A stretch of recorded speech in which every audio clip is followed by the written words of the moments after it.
Hello friends, ఇవాళ మనం చేయబోయే రెసిపీ గోధుమ పిండితో గోధుమ రవ్వ బొబ్బట్లు తయారు చేస్తున్నాము. ఇంట్లోనే ఈజీగా తయారు చేసుకునే రెసిపీ.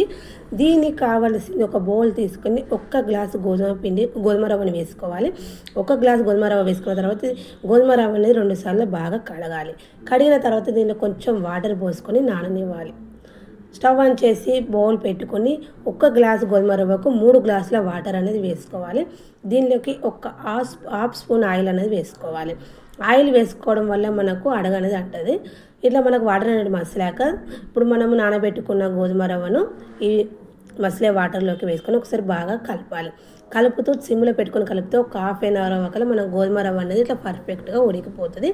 ఇలా ఉడికిపోయిన గోధుమ రవ్వలోకి 1 గ్లాసు గోధుమ రవ్వకు 2 గ్లాసు చక్కెర వేసుకోవాలి. 2 గ్లాసుల చక్కెర వేసుకున్న తర్వాత కలుపుకుంటే ఇట్లా పలుచగా అవుతుంది. సిమ్లో పెట్టుకొని కలుపుతూ ఒక 10 to 15 minutes కలుపుతూ ఉండాలి. కలుపుతూ మనకి ఇట్లా గట్టి పడిన తర్వాత పక్కకు పెట్టుకొని చల్లార్చుకోవాలి. వేరే బౌల్ తీసుకొని ఒక 2 కప్పుల గోధుమ పిండి, చిటికెడు సాల్ట్ వేసుకొని ఒకసారి పొడి పిండిని అనేది ఒకసారి బాగా కలపాలి.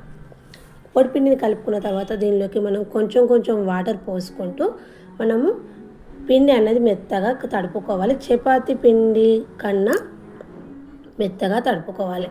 మనము ఇది పిండి అనేది మెత్తగా తడుపుకుంటే మనకు బొబ్బట్టు అనేది మంచిగా వస్తుంది. ఈ విధంగా తడుపుకునే పిండి పైన కొంచెం ఆయిల్ అనేది వేసుకున్న తర్వాత ఒకసారి ప్రెస్ చేస్తే బాగా కలపాలి. ఇట్లా పిండి అనేది చాలా మెత్తగా తడుపుకోవాలి. ఇట్లా జారుడులాగా ఉండొద్దు, గట్టిగా ఉండొద్దు. ఈ విధంగా కలుపుకోవాలి. కలుపుకున్నాక మూత పెట్టుకొని ఒక హాఫ్ అన్ అవర్ నాననివ్వాలి. హాఫ్ అన్ అవర్ తర్వాత మనకు పిండి అనేది నానిపోతుంది. మనం ముందుగా తయారు చేసుకున్న గోధుమ రవ్వ స్వీట్ ఉంటుంది కదా, ఇట్లా చల్లార్చుకుంటే ఇట్లా గట్టి పడుతుంది. మనం కొంచెం చేతిలోకి తీసుకుంటూ రౌండ్గా బాల్స్ లాగా తయారు చేసుకోవాలి. ఈ విధంగానే మొత్తం అన్ని బాల్స్ తయారు చేసుకోవాలి. మనకు బాల్స్ అనేది రెడీ అయిపోయింది. పిండి అనేది నానిపోయింది. ఒక కవర్ తీసుకొని దానిపైన కొంచెం ఆయిల్ అనేది రాసుకొని మనము పిండి ముద్దను తీసుకొని ఇట్లా కొంచెం పూరిలాగా చేతిని ఒత్తుకున్న తర్వాత దానిలోకి మనం తయారు చేసుకున్న గోధుమ రవ్వతో చేసుకున్న లడ్డు ఉంటుంది కదా, అది పెట్టుకొని ఇట్లా చుట్టూ క్లోజ్ చేసుకొని మళ్ళీ ఒకసారి రౌండ్గా బాల్స్ లాగా వేసుకొని మనము కవర్ పైన చపాతీలాగా ఒత్తుకోవాలి. చేతిని ఒత్తుకోవాలి. స్టవ్ ఆన్ చేసి చపాతీ ప్యాన్ పెట్టుకొని ఒక స్పూన్ ఆయిల్ అనేది వేసుకోవాలి. ఒక స్పూన్ ఆయిల్ వేసుకున్న తర్వాత మనం తయారు చేసుకున్న గోధుమ రవ్వ బొబ్బట్టు వేసుకొని మళ్ళీ చుట్టూ ఆయిల్ అనేది వేసుకోవాలి. దీనికి ఆయిల్ అనేది కొంచెం ఎక్కువ పడుతుంది. ఒక సైడ్ కాలాక ఇంకొక సైడ్ మరేసుకోవాలి. ఈ విధంగానే 2 దిక్కులా బాగా కాల్చుకోవాలి.